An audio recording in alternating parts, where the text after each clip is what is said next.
docteur Jérôme Richner, je suis médecin cardiologue hospitalier, c'est-à-dire que je travaille dans un hôpital, dans l'hôpital Schweitzer. Je m'occupe principalement de patients qui viennent pour des problèmes cardiaques aigus ou pour subir des examens à visée cardiaque.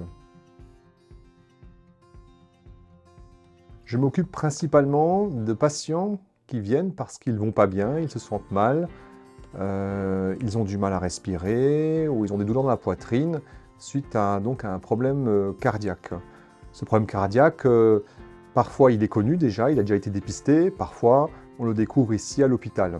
L'autre partie, c'est également de faire des examens qu'on appelle des coronarographies, qui consistent en fait à faire une radiographie des artères du cœur.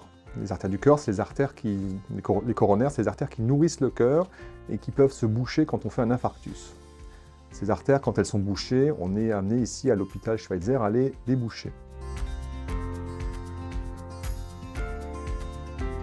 Alors les patients qui viennent me voir ici à l'hôpital viennent principalement soit en urgence parce qu'ils ne vont pas bien, parce que brutalement ils ont une douleur dans la poitrine, parce qu'ils ont du mal à respirer.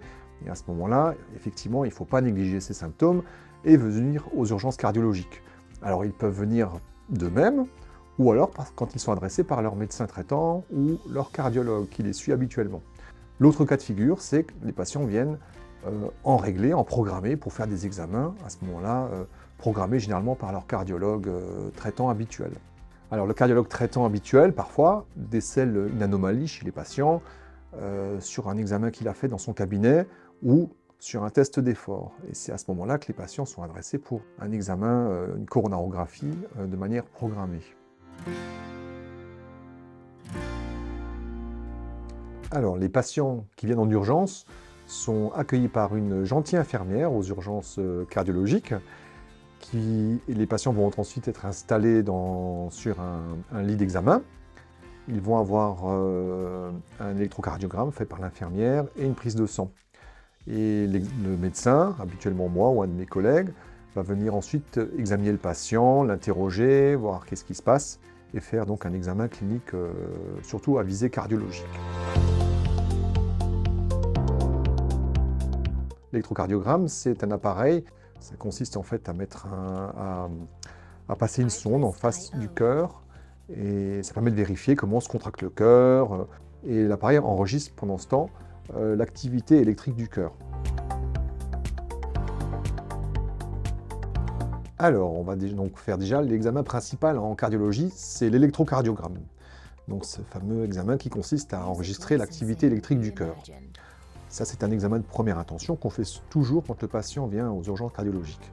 Ensuite, donc, il y a une prise de sang, où on va doser notamment des marqueurs cardiaques, en fait. S'ils sont augmentés, c'est qu'il y a un signe que peut-être le cœur a un problème. Ensuite, l'autre examen important en cardiologie, de première intention, c'est l'échographie cardiaque. Donc il s'agit en fait de regarder, avec une sonde d'échographie, comment se contracte le cœur, s'il y a un problème sur des valves, s'il y a un problème sur les tuyaux qui sortent du cœur. Voilà les principaux examens. Ensuite, d'autres examens peuvent être faits, mais c'est des examens plus invasifs, plus compliqués qu'on ne fait pas tout de suite. Notamment, on peut faire ce qu'on appelle donc une coronarographie, cet examen qui consiste à voir si les artères du cœur sont bouchées. Cet examen consiste en fait à monter une petite sonde par le bras, par le poignet, sous anesthésie locale, on n'est pas endormi, et on opacifie les artères du cœur avec un produit de contraste qu'on utilise très couramment en radiologie. Et en faisant, c'est comme une radio, hein, et on regarde donc si les artères sont bouchées, si elles sont rétrécies, si ça explique les symptômes que présente le patient, notamment des douleurs thoraciques récentes.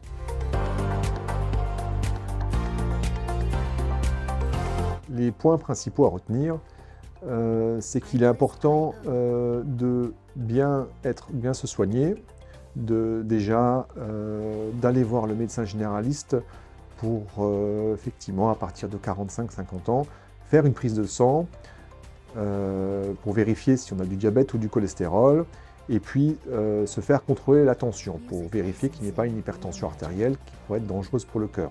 Ça, c'est déjà très important. Ça, déjà, le médecin traitant, le médecin généraliste, peut déjà faire cette première partie du dépistage.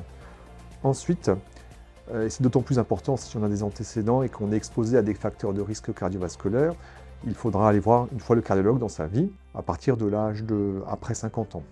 C'est encore plus important donc si on a des facteurs de risque cardiovasculaire qui sont si on est tabagique, ou si on a été exposé à la fumée de cigarette, si on a du diabète, de l'hypertension, du cholestérol, et également aussi si on a dans la famille, chez les parents, les frères et sœurs, des antécédents familiaux de personnes qui ont eu des problèmes cardiaques, des infarctus ou des accidents vasculaires cérébraux.